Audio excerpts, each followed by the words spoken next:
आदाब दोस्तों, मैं आलम। आओ चर्चा करें चैनल से। आज बात करते हैं साईं बाबा के बारे में,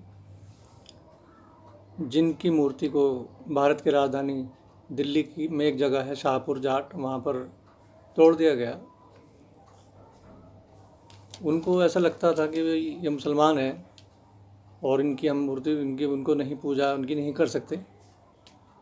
तो ये उनकी क्या क्या कहाँ से क्या पढ़ते हैं क्या जाने, वो उस बात को खुद जानते होंगे। मतलब साईं बाबा मुस्लिम थे या हिंदू, ये तो अलग मैटर है, लेकिन अगर मूर्ति तोड़ दी उन्होंने मूर्ति, तो इससे मतलब साईं बाबा पे क्या फ़र्क पड़ गया या मुसलमानों पे क्या फ़र्क पड़ गया इस बात से। हमारे यहाँ तो मूर्ति पूजा वैसे भी नहीं है, ना हमने ऐसा कहा कि भाई मूर्ति तोड़ो या पूजो उन्हें। हम तो इस प्रणाली को मानते ही नहीं हैं।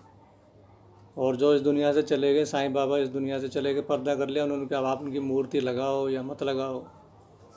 वैसे भी उन्होंने अपनी जो उनकी शिरडी में समाधि है उसके विषय में वो कह के वसीयत करके गए थे कि भाई मैं जो मेरी समाधि आपसे रूबरू मतलब बात करेगी, जैसे आप कोई श्रद्धालु वहाँ जाता है कुछ अपने मन दुख की वजह से जैसे भी है, तो इस तरह से वहाँ के बारे में तो उन्होंने कहा था, वो लोग जाते भी हैं।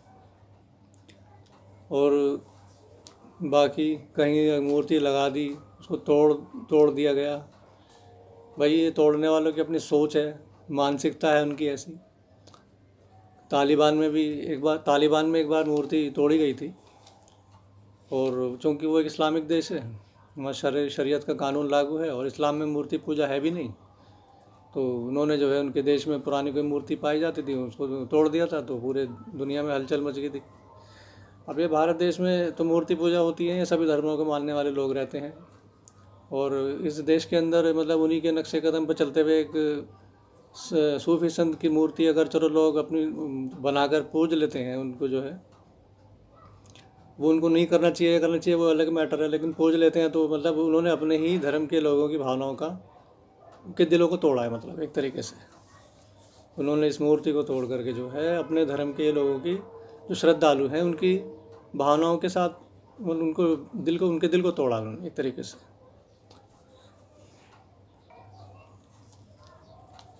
साईं बाबा के जीवन पर जो मैंने रिसर्च की है, मतलब जो उनके बारे में कोशिश करी है जानने की भी, सभी के जो भी मत हैं उनके बारे में मैं उनको थोड़ा सा स्टडी किया मैंने जो है, तो मैंने ये जाना कि मतलब साईं बाबा एक हिंदू परिवार से आते थे।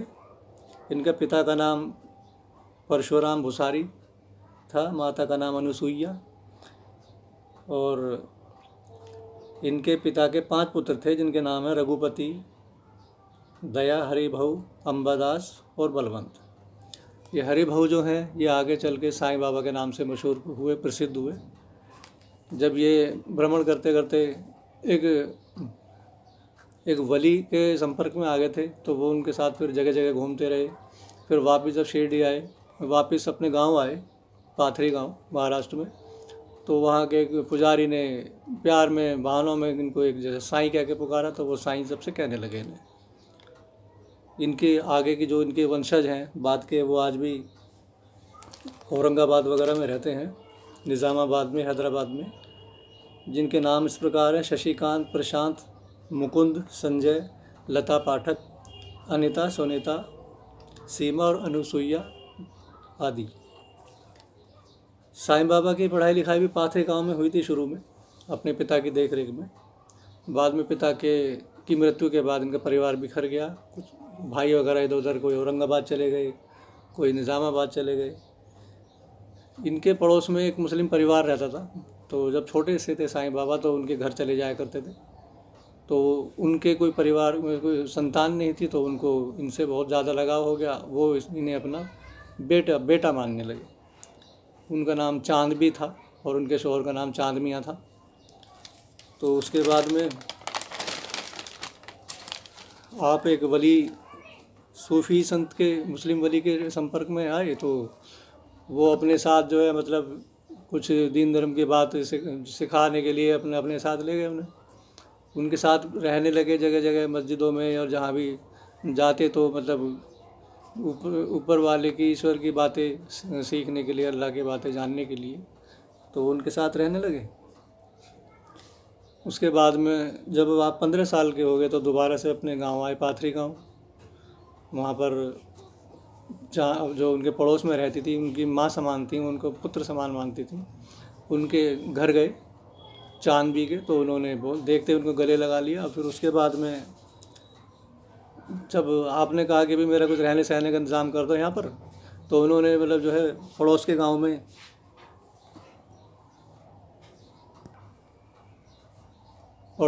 एक वैकुंठा नाम के जो है साधु रहते थे, ऋषि रहते थे। उन्होंने आश्रम बना रखा था वैकुंठा आश्रम के नाम से। उनको वहाँ ले गए, उनको वहाँ रखवा दिया। उसके बाद में वो अपना उन्होंने साईं बाबा जी को अपना गुरु शागिर्द बना लिया, शिष्य बना लिया वैकुंठा जी ने, और उनको शिक्षा दीक्षा देने लगे। और जब वैकुंठा जी ने मतलब उनकी मृत्यु हुई, जो इस दुनिया से गए, तो जाने से पहले अपना जो भी दैविक शक्तियाँ, जो भी आध्यात्मिक शक्तियाँ उनके पास थीं, तो अपने शिष्य को इन्हें वो दे गए, समर्पित कर, मतलब इनको दे गए वो। तो इनमें कुछ ऐसी मतलब जो भी शक्तियाँ थी, तांत्रिक शक्तियाँ या उपासना से जो भी मतलब अपने हिसाब से हासिल कर ली, वो इस तरह की शक्तियाँ मौजूद थी इनके पास।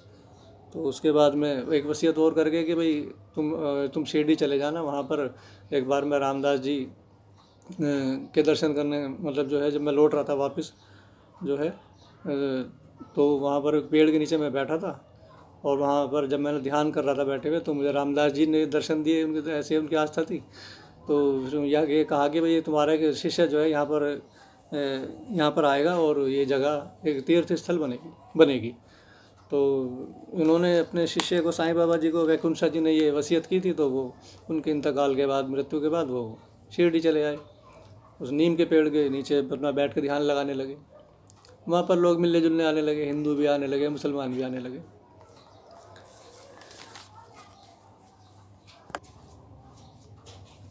उनके बारे में एक मत और है कि मतलब कान छिदा हुआ था उनका, जैसे कि कान छिदे होते हैं। ये नागपंथी समुदाय होता है, गोरखपंथी, नागपंथी। जो हमारे उत्तर प्रदेश के जो योगी जी मुख्यमंत्री हैं, वो भी गोरखनाथ समुदाय से आते हैं।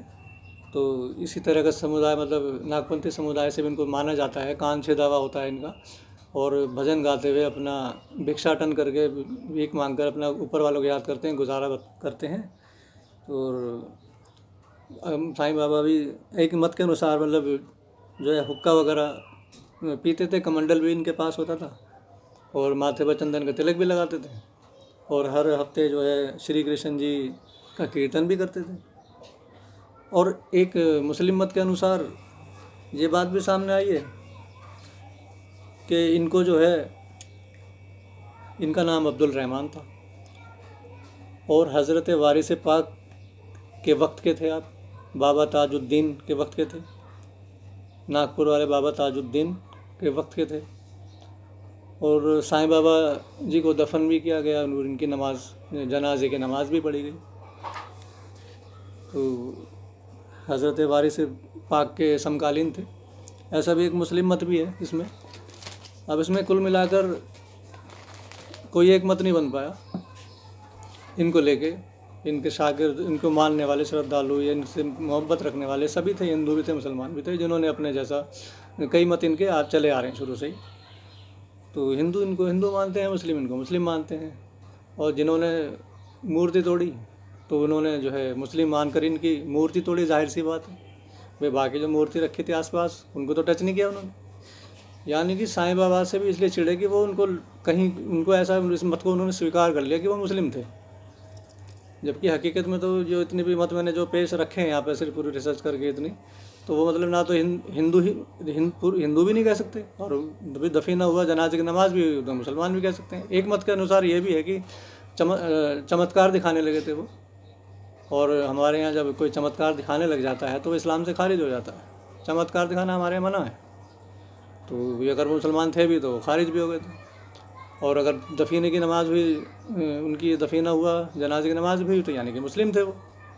चंदन का तिलक लगाते थे, कृष्ण जी का भजन गाते हुए जो है अपना भिक्षाटन करके गुजारा करते थे, तो वो मुस्लिम नहीं थे इसका मतलब। तो मतलब कुल मिलाकर जब एक राय है ही नहीं, तो तुमने जो है मतलब ये सिर्फ इन लोगों ने जब वहाँ पर साईं बाबा जी की मूर्ति के साथ जो भी बनाई, तो उन्होंने क्यों बनाई? इनके श्रद्धालुओं ने बनाई, चलो उनकी श्रद्धा है ऐसी, मैं ये नहीं उनके किसी का दिल नहीं दुखाना चाहता। हमने तो नहीं कहा था किसी मुसलमान ने कि बनाओ, चलो बना ली, पूज लो। हमने आज तक किसी को नहीं टोका भी तुम साईं बाबा क्यों पूज रहे हो मूर्ति बना के। हम नहीं पूछते, आप पूज लो, कोई दिक्कत नहीं है हमें। आज तक किसी को कोई सवाल नहीं उठाया गया। उन्होंने जाके जब मूर्ति के साथ अनादर करा, मूर्ति गिराया, उसमें हथौड़े घन बजा दिए, मतलब ये तुम तालिबान वालों को नकल कर रहे हो, मतलब या जताना चाहते हो कि हम किसी से कम नहीं है तालिबान वालों से भी, मतलब जो वो अपने देश में करते हैं तुमने अपने देश में कर दिया। और चारों तरफ से तुम्हारी खुद की आलोचना हुई है ना। हमें तो इस बात से शायद क्या फ़र्क पड़ेगा, लेकिन तुम्हारे श्रद्धालु हिंदू भाइयों ने ही तुम्हें जो है तुम्हारी खूब आलोचना करी जम के। तो इन चीज़ों में कुछ नहीं रखा है कि मुसलमान से नफ़रत, इस्लाम से नफ़रत करते करते आप लोग इतने नीचे गिर जाते हो, मतलब इतने की इस तरह की ओछी हरकतें करने लग जाते हो।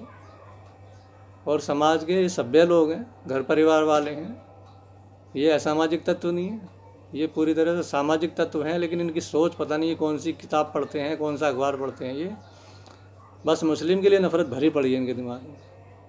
मतलब अगर किसी भगवान का नाम कल को इनके समझ में आ जाए कि भाई मुसलमान था वो, तो उसकी मूर्ति तोड़ मारेंगे। ये मुसलमान क्यों था वो, इसे हम नहीं पूजेंगे। भैया तो तुम मत पूजो, कौन पूज रहा, तुम पूजने के लिए कौन कह रहा।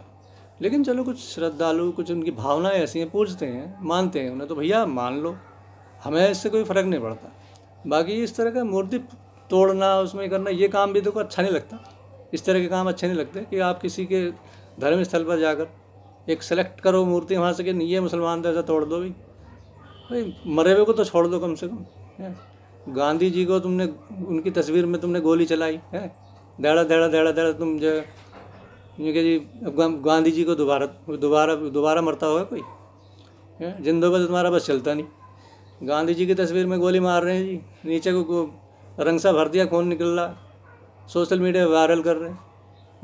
साईं बाबा जी जैसे हस्ती बेचारे बुज़ुर्ग हैं, अपनी तपस्या कर करके उन्होंने अपना सांसारिक जीवन को त्याग के अपना वो तुम्हारा क्या लेके चले गए?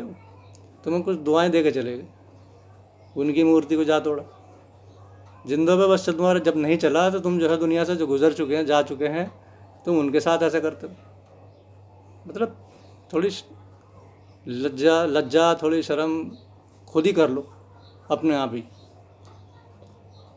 हमें या किसी और को शायद कहने की ज़रूरत नहीं पड़नी चाहिए। आप लोग खुद समझदार हो, इस तरह के काम मत करो, इनसे कोई लाभ नहीं है, कोई फ़ायदा नहीं है। अपनी खुद की छवि ख़राब कर रहे हो आप लोगों की नज़रों में। तो ये मैटर था आज का, और इसमें अगर मुझसे कोई मिस्टेक हुई हो, गलती हो, तो भाई मैं क्षमा चाहता हूँ इस बारे में। और मेरा मकसद किसी की धार्मिक भावनाओं को ठेस पहुँचाना नहीं है, बस ये लोगों को और ख़ुद को भी मैं भी समझूँ, और हम भी अच्छी बातों पे अमल करें और सब लोग करें, यही मेरा मकसद है।